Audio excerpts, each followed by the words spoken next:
Quizás muchos de ustedes no conocen a Julio Neuhauser. Es un escritor y músico trasandino que no es conocido por su nombre, pero sí por una de las canciones que él escribió, que se hizo muy popular en nuestro país hace un tiempo atrás, cuyo título era Cambia, todo cambia. Y en la primera estrofa de esta canción, él escribía: cambia lo superficial, cambia también lo profundo, cambia el modo de pensar, y remataba diciendo: cambia todo en este mundo. Él la escribía en un momento particular en que de un momento a otro su vida se vio cambiada por completo cuando hubo un golpe de estado en el país trasandino y él tuvo que huir y terminó viviendo muy lejos de su país en Suecia. Nadie puede negar que en nuestro breve paso por este mundo vamos a experimentar más de uno, por no decir numerosos y abruptos, cambios de paisaje en nuestra vida. Cambios de paisajes a los que podemos llamar comúnmente como circunstancias. La palabra circunstancia en sí es una palabra que viene de otras dos palabras en latín. Una significa círculo y la otra significa estar parado en, porque se refiere a que la circunstancia es aquello que rodea nuestra vida, es la situación en la que nos encontramos y, como les decía recién, es algo que de por sí puede cambiar de un momento a otro. Ustedes habrán escuchado, si no, la expresión: las circunstancias son cambiantes, ¿sí? Las circunstancias son momentáneas. Una circunstancia puede durar horas, una determinada circunstancia en nuestra vida puede durar un puñado de días, pero son situaciones que cambian sin previo aviso. Ahora, respecto a nuestra relación con las circunstancias, un antiguo poeta romano, un tal Horacio, él proponía que lo que hacía falta era someter a las circunstancias, pero no someterse a ellas. Y suena muy lindo esto y muy desafiante. Pero la realidad cotidiana y humana es que cuando una persona se ve metido dentro de una determinada circunstancia, esa persona puede salir bien de esa circunstancia, puede salir fortalecida en su fe, puede salir con su carácter más maduro, más asentado, o todo lo contrario, el paso por esa circunstancia lo puede afectar de tal manera que esa persona termina siendo una persona amargada, resentida con la vida y, ¿por qué no?, hasta incrédula. Circunstancias vamos a tener y estas van a cambiar a lo largo de nuestro breve paso por este mundo. ¿Cómo podemos hacer para enfrentar esas diversas y cambiantes circunstancias de la vida y salir triunfantes de ellas, salir beneficiados de ellas? ¿Hay algún secreto o clave espiritual para hacer de esas circunstancias nuestras aliadas y no nuestras enemigas? Para aquellos que creen en Dios, tengo una muy buena noticia. Para aquellos que planean o intentan llevar adelante sus vidas buscando la voluntad de Dios para ellos, buscando saber qué es lo que Dios quiere para sus vidas. Para estas personas tengo la buena noticia que para enfrentar las circunstancias, por más cambiantes que éstas sean, hay un gran recurso, y ese recurso lo llamamos el plan de Dios. Un conocido filósofo alemán, Nietzsche de apellido, él reconocía o decía o definía la vida de las personas como plural, cambiante y azarosa. Y nosotros podemos estar de acuerdo con él en el sentido de que la vida puede ser plural y puede ser cambiante. Pero un verdadero cristiano de fe nunca va a definir a su propia vida como algo azaroso, como algo que sea producto del azar. ¿Por qué? Porque los cristianos creemos en un Dios que es Señor y que está al control de todo y de todos. Y este Dios no hace las cosas al azar, sino que Él tiene un plan, tiene una voluntad. Lo tiene para vos y lo tiene para mí. Cuando Jesús ya estaba cerca de la cruz, fíjense lo que Él afirmaba, Mateo 26, 24, dice: a la verdad el Hijo del Hombre va tal como está escrito de Él. Pero en otra versión, este mismo versículo se traduce así: el Hijo del Hombre ha de recorrer el camino que dicen las Escrituras. ¿Qué estaba queriendo manifestar Jesús con estas palabras? De que Él sabía que las circunstancias que tenía por delante, las duras circunstancias, y algunas de ellas, ¿por qué no?, injustas, de su arresto, de su juicio, y nada más ni nada menos que de su crucifixión, no iban a ser circunstancias en las que el Padre iba a estar distraído o ajeno, sino que estaban previstas. Él tenía paz de que sus circunstancias tenían sentido dentro de algo más grande, que era el plan del Padre para él.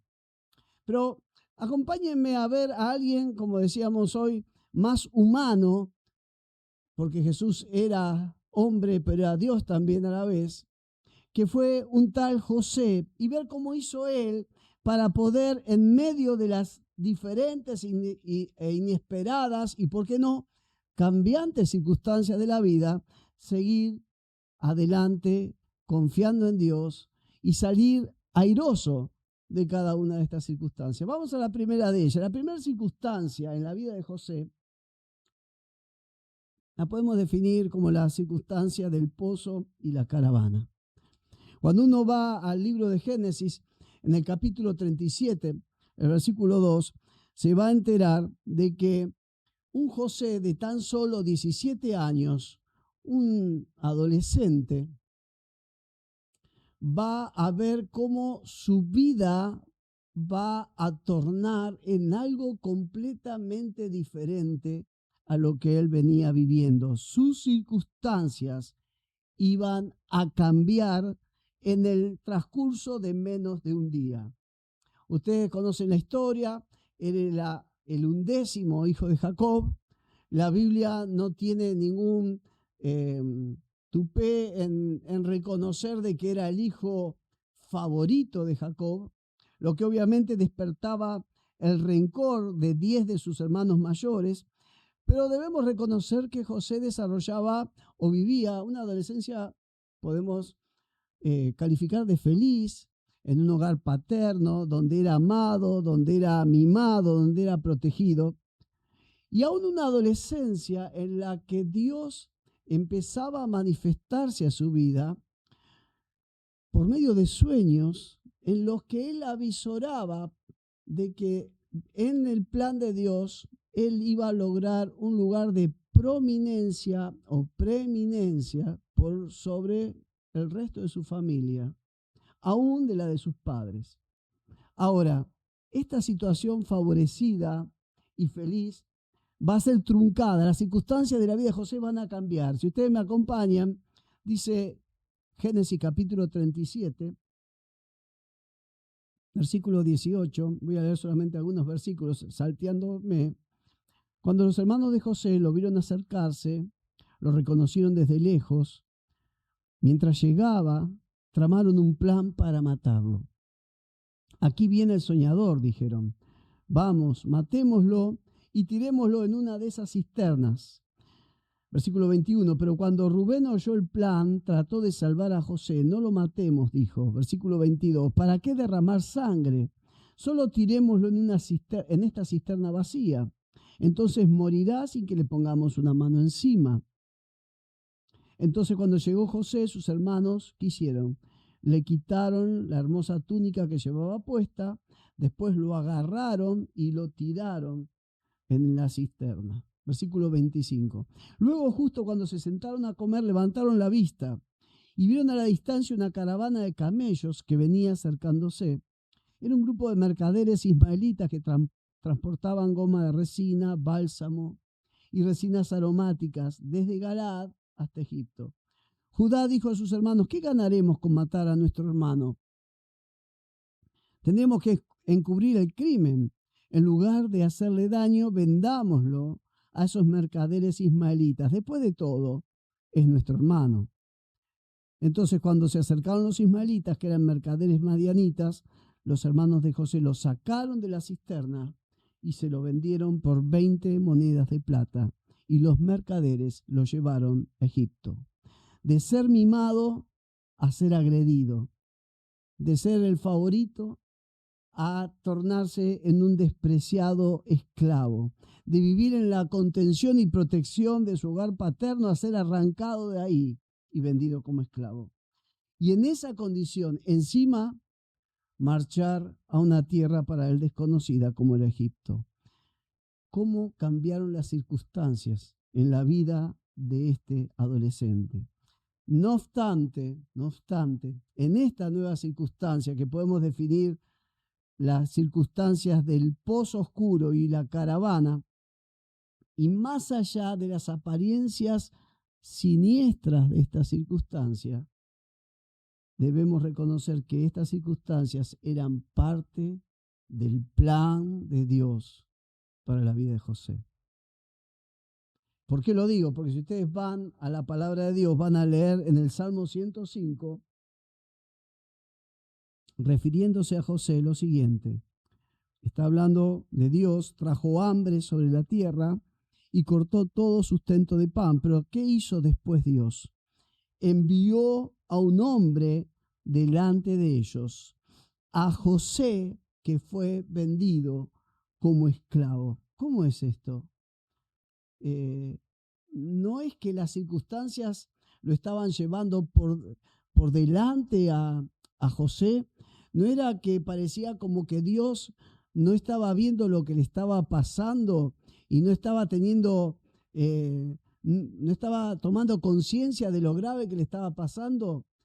La palabra de Dios nos dice que Dios lo estaba enviando a Egipto. Y no sabemos cómo hizo para sobrevivir a esta circunstancia. Lo que sí sabemos que sobrevivió y que en medio de la oscura de estas circunstancias, José entendió que Dios estaba presente junto a él. ¿Por qué lo digo? Porque quizás no sé cómo serán tus circunstancias hoy en tu vida. ¿Cómo serán las circunstancias en tu vida académica? ¿O cómo serán tus circunstancias a nivel familiar? O a nivel, ¿por qué no?, de servicio a Dios. Quizás esas circunstancias se han oscurecido en forma semejante a cómo se oscurecieron las circunstancias en la vida de José. Si es así el caso, solo quiero recordarte dos verdades. Primero, Dios está a tu lado en la angustia. Dice el Salmo 91:15, me invocará y yo le responderé. Con él estaré yo en la angustia, lo libraré y le glorificaré. Presten atención a la promesa de Dios, porque antes de prometerle o prometernos, librarnos y glorificarnos, dice, yo voy a estar con él en la angustia. Dice Dios que en respuesta a nuestra oración, de alguna manera, no nos va a quitar de esa circunstancia, va a permitir que pasemos por ella, pero vamos a sentir su bendita presencia. Y luego sí, nos va a librar de la situación de angustia. Primer verdad, en esa circunstancia oscura, Dios está a nuestro lado. Segunda verdad, y repito lo que dije en un comienzo, Dios tiene un plan. Dios no está improvisando. Dios no es descuidado. Lo que está sucediendo en nuestra vida no es que Dios justo miró para otro lado y se nos vinieron las circunstancias encima. Dios tiene un plan. Y volvemos entonces al Salmo 105 y a la verdad profunda que la Biblia me asegura. No que sus hermanos le echaron mano y lo vendieron en una caravana de comerciantes de esclavos, sino que la verdad profunda que me dice la palabra de Dios en el Salmo 105 es que Dios estaba enviando a José, y aunque suene paradójico lo que voy a decir, a la tierra de sus sueños. Pero estaba enviando esclavo, solo y arrancado de al lado de su padre. Si me permitís un pensamiento, no siempre vas a entrar a la tierra de tus sueños de la mejor manera. Repito, no siempre vas a entrar a la tierra de tus sueños de la mejor manera. Pero seguimos con el relato y llegamos a Génesis 37-36, que nos informa que una vez que este pobre chico de 17 años entra a Egipto, es comprado como cualquier esclavo por un determinado costo, pero es comprado por un tal Potifar, oficial del mismo faraón. Y aclara Génesis 39, versículos 2 y 3 lo siguiente. El Señor estaba con José, por eso tenía éxito en todo mientras servía en la casa de su amo egipcio. Potifar lo notó y se dio cuenta. ¿De qué se dio cuenta? De que el Señor estaba con José y le daba éxito en todo lo que hacía. Y fue así que llegó un momento, no sabemos cuándo ni después de cuánto tiempo, en que José, entrando como un simple siervo o esclavo, va a terminar en el hogar de Potifar como encargado de todo en la casa. Por lo tanto, las circunstancias de José vuelven a cambiar y comienza a vivir una circunstancia que podemos llamar circunstancia agradable de reconocimiento, pero al mismo tiempo tentación. Podía decir más de uno, la vida le sonreía de nuevo a José, de haber sido despreciado, desechado por sus hermanos, vendido como un simple esclavo, de llegar como un esclavo a llegar a ser la mano derecha de un oficial del faraón. Y a no ser por la aparición de la mujer de Potifar y de lo que le empezó a insinuar a José, muchos de nosotros, si hubiéramos sido José, hubiésemos firmado abajo y arreglado con Dios el quedarnos para siempre en lo de Potifar y, si es posible, a lo mejor jubilarnos ahí. Y hasta más de uno nos hubiéramos confundido creyendo que en la casa de Potifar era el lugar del cumplimiento del sueño de Dios para nuestras vidas. ¿Por qué? Y porque estamos bárbaros, estamos cómodos, estamos en nuestra zona de confort, nos están reconociendo, nos están apreciando. ¿Será esta la voluntad de Dios para mi vida? ¿Será que sufrí tanto, pero ahora, esto era lo que Dios quería para mi vida? Pero fíjense algo interesante. En la circunstancia anterior que llamábamos del pozo y de la caravana, más allá del dolor, del sufrimiento, porque si ustedes leen en profundidad el relato, van a escuchar a algunos de los hermanos decir, nosotros lo escuchábamos llorar y suplicarnos cuando lo estábamos vendiendo como esclavo y no hicimos caso. En esa situación, en ningún momento Dios le abre la puerta de salida a José, diciéndole, escapá de esta caravana. Mirá, si vos escapás ahora, voy a hacer que nadie te vea, tenés una posibilidad. Dios lo hace pasar sin zafar por esta circunstancia, más allá del dolor de ella.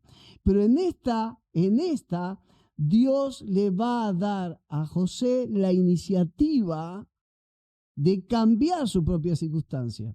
Acá sí José tiene la posibilidad de escapar y de cambiar su circunstancia. Y ello ocurrió cuando, según lo narra Génesis 39, ¿se acuerdan? Cuando la mujer más le insiste a José para tener relaciones íntimas, la Biblia literalmente dice que José huyó. huyó. Y si bien podemos aprender hoy, en esta noche, que habrá momentos en nuestra vida, entonces en los que Dios sí nos dará la posibilidad de ser los protagonistas o artífices del cambio de nuestras circunstancias. Cuando se trata, escúchenme bien, de circunstancias peligrosas en términos espirituales para nuestras vidas.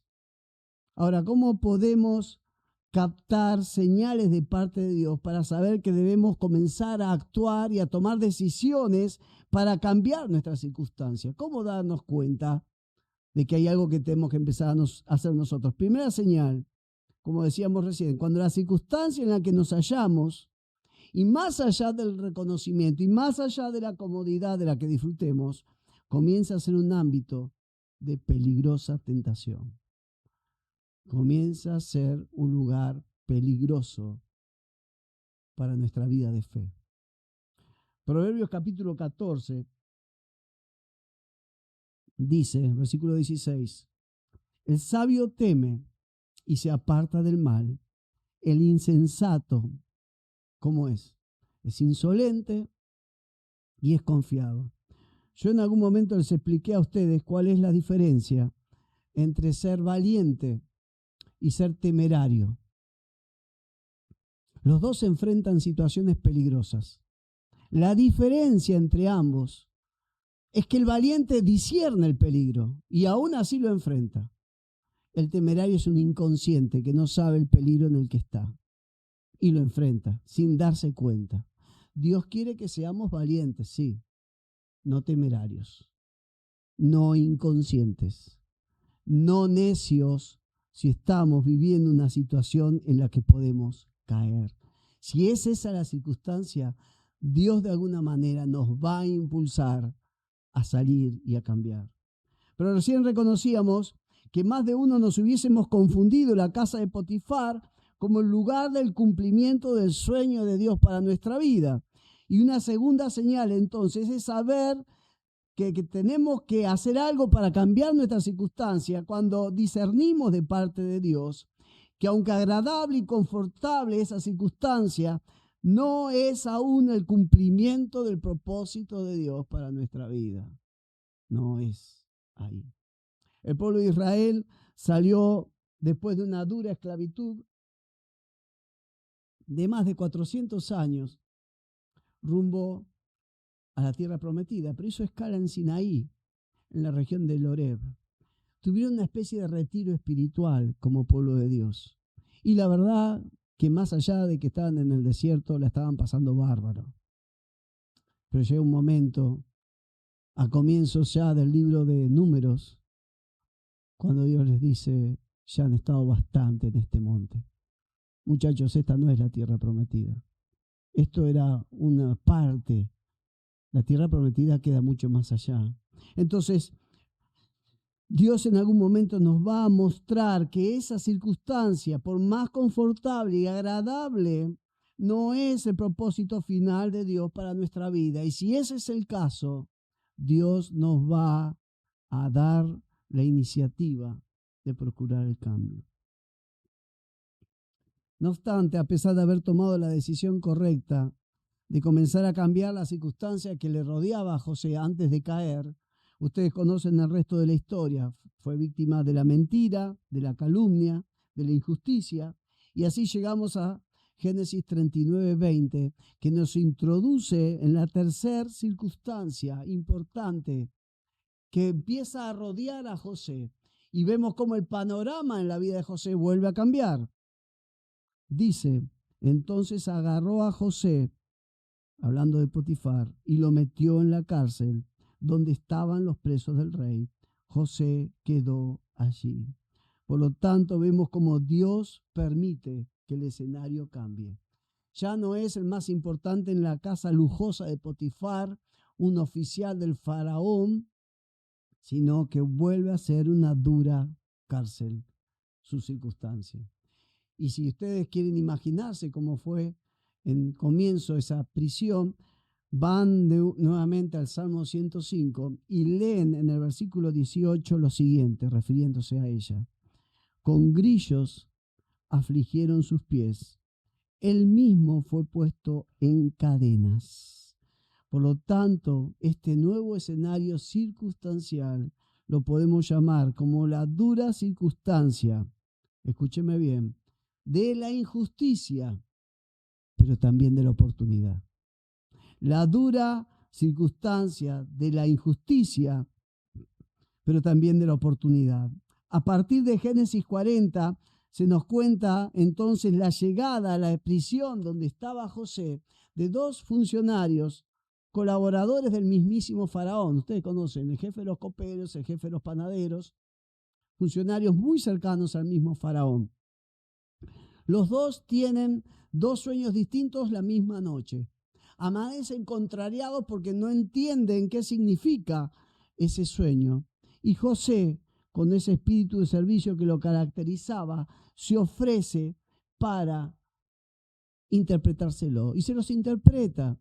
Y al jefe de los coperos le dice, ese sueño que vos interpretaste más allá de las particularidades significa no solamente que el faraón te va a perdonar, sino que el faraón te va a reincorporar, te va a volver a dar la confianza para estar en su misma presencia como copero. Pero al jefe de los panaderos le dice todo lo contrario. Ese sueño que tuviste significa que no solamente ahora estás preso, sino que te van a mandar quitar la vida. Al tiempo pasan y se cumplen ambos sueños. Y el jefe de los coperos sale y vuelve a su servicio. Pasaron 2 años de esto. 2 años, súmenle lo anterior de que José estuvo preso. Y el copero, ante un sueño que tiene, pero mejor dicho, 2 sueños que tiene el faraón, y no sabiendo su significado, se acuerda de ese muchacho de tan buena voluntad que encima le interpretó correctamente el sueño. De tal manera que a los 30 años, 13 años después de haber entrado en esa caravana a la tierra de sus sueños, a los 30, José es mandado cambiarse sus ropas, afeitarse porque se va a presentar nada más ni nada menos que ante el faraón. Y ante él lo que va a hacer es desarrollar ese don que Dios le había dado. No solamente interpretar su sueño, sino que en esta circunstancia, que empezó como una circunstancia de injusticia, ver la oportunidad y estar preparado para aprovecharla. Y ahí sí empezar a cumplir el perfecto plan diseñado por Dios, no solamente para su vida, sino para la vida de los suyos. ¿Qué debemos hacer entonces cuando nos toque vivir unas circunstancias como esta que estamos hablando, que enfrentó José, de injusticia, pero también de oportunidad? En primer lugar, creo que es fundamental entender de que debemos persistir o permanecer en nuestra obediencia a Dios y en nuestro servicio a Él en medio de las circunstancias de la injusticia. Es durísimo ser tratados injustamente. Produce rencor, puede producir dolor, amargura. Es un sinsabor difícil de digerir la injusticia. Y si nos centramos en la injusticia, nos vamos a transformar en personas que van a clavar sus vidas en ese incidente y van a vivir el resto de sus vidas como personas resentidas y amargadas con la vida. Personas que de a poco se van dando cuenta que la gente lo empieza a esquivar. Porque siempre está hablando mal de alguien, porque siempre tiene un espíritu crítico, porque en la circunstancia de la injusticia quedó clavado en la injusticia y se perdió la oportunidad. Primero, en medio de la injusticia, persistir en nuestra obediencia a Dios, seguir sirviéndole. Segundo consejo, entender que la circunstancia de la injusticia es también la circunstancia de la oportunidad, pero si seguimos siendo fieles a Dios. Hoy comentaba que cuando uno ve un partido de fútbol y ve que un entrenador quiere hacer un cambio en su equipo, ¿qué es lo que hace con el jugador que va a entrar y aprovechar la oportunidad de jugar? Le dice, bueno, sacate el buzo Empezá a correr, empezá a elongar, empezá a calentar, empezá a correr, que en cualquier momento entrás. De tal manera que cuando el técnico le dice entrar, ya el jugador está listo para entrar y jugar. Permítame esa misma comparación en nuestra fidelidad a Dios, aún en las circunstancias de la injusticia, estar listos espiritualmente, preparados para que cuando se abre la puerta a la oportunidad no nos encuentre resentidos y amargados contra la vida, sino, diría alguien, a punto caramelo para que Dios nos use para lo que Él nos llamó desde la eternidad. Y en tercer y último lugar, nunca olvidar ni dejar de creer, nunca olvidar ni dejar de creer la verdad bíblica y espiritual de Romanos 8:28. Y sabemos que Dios hace que todas las cosas, todas las circunstancias, aun las que menos lo aparentan, todas cooperen para el bien de los que lo aman y que son llamados según el propósito que Él tiene para ellos. Si miramos a lo largo de la vida de José, podemos ver cómo a partir de sus 17 años Dios fue permitiendo que fuera pasando en apariencia por distintos tipos de circunstancias. Circunstancias en apariencia hasta opuestas unas de otras, que alguien desde la superficialidad y de la ignorancia espiritual podría decir, cuántas contradicciones, cuántas vueltas y marchas y contramarchas en la vida de este muchacho. ¿Hacia dónde va su vida? Las circunstancias en la vida de José cambiaron drásticamente de un momento a otro, pero había algo que no estaba cambiando de fondo. Dios seguía llevando adelante su plan para la vida de José. Las circunstancias cambiaban, sí, pero todo iba en dirección al plan de Dios. Todas ellas fueron parte del plan perfecto de Dios, no solamente para la vida de José, sino para la vida de los suyos. De tal manera que cuando ya José se estuviera yendo de este mundo, él no podría haber dicho, miren, yo fui una víctima de las circunstancias. No, yo fui bendecido por las circunstancias en las que Dios me permitió pasar. Ustedes conocen el final de la historia. Y los hermanos de José, la verdad, que aunque pintaban canas y se arrepintieron bastante de lo que le habían hecho a su hermano cuando era chico, no perdieron la maña. A lo mejor algunos perdieron el pelo, pero no la maña. Cuando muere el padre, no tienen mejor idea de ir a verlo a José. Y le dice, ¿sabés que papi cuando ya se estaba yendo dijo, díganle a José que los perdone a ustedes? Yo no sé si José les creyó lo que dijeron los hermanos, pero le contestó algo que transmitía la convicción espiritual de José. Y ese algo ustedes lo tienen en Génesis 50, versículo 20. Se lo dice con todas las letras. Le dice lo siguiente: muchachos, ustedes pensaron dañarme. Ustedes maquinaron hacerme daño. Su deseo era lastimarme. José no les dijo, no, sí, yo entiendo que ustedes quizá quisieron hacer una broma y se pasaron de vuelta, que cuando yo los escuchaba que me querían matar era un chiste para asustarme. No. José les dijo, yo sé que ustedes quisieron dañarme. Pero sigue diciendo, pero Dios cambió ese mal en bien para hacer lo que hoy vemos, para salvar la vida de mucha gente. ¿Cuántos de nosotros podamos decir esta bendita expresión? Me quisieron lastimar, me quisieron despreciar, me quisieron dejar a un lado, pero Dios Pero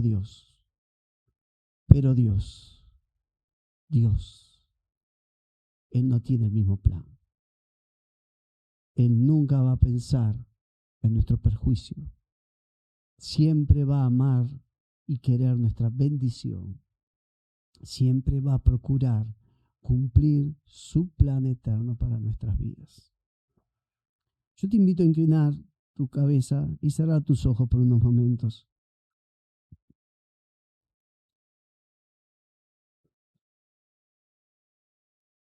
Quizás cualquiera de ustedes podría pasar aquí adelante y compartirnos la circunstancia difícil que está viviendo en este momento.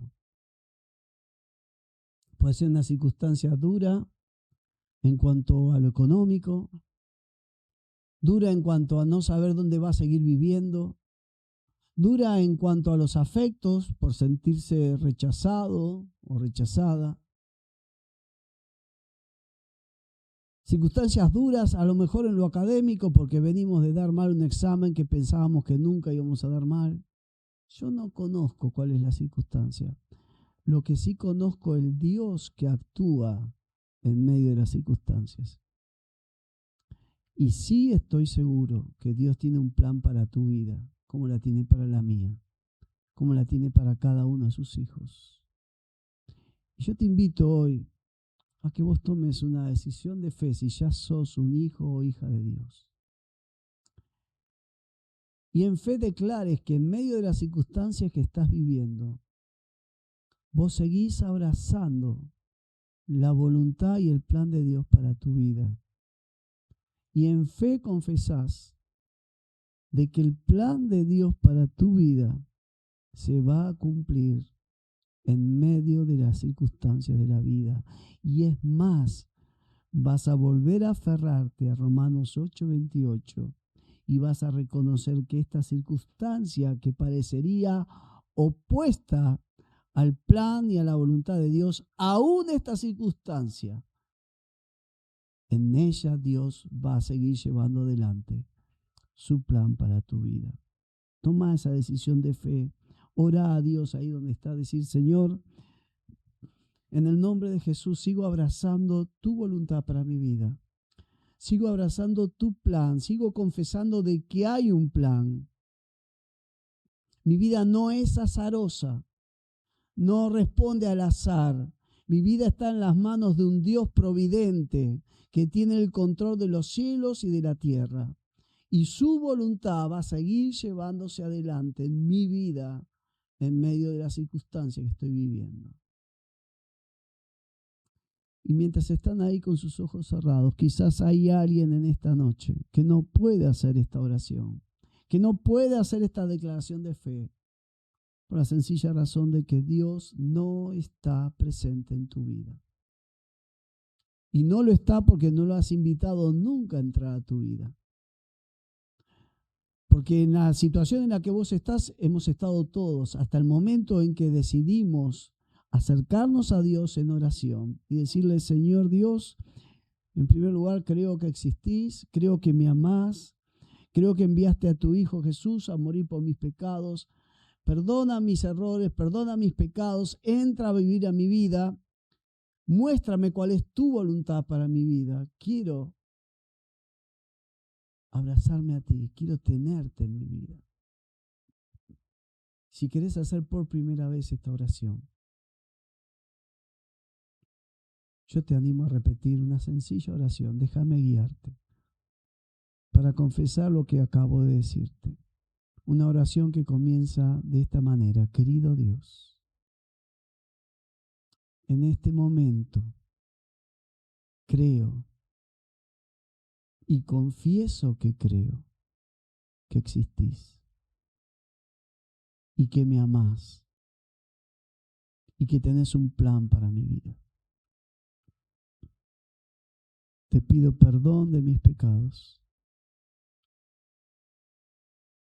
Confieso que Jesús es Dios y que en la cruz Él ya pagó y sufrió el castigo de mis errores. Entra a mi vida límpiame y transfórmame en un hijo o hija tuya. Te lo pido en el nombre de Jesús.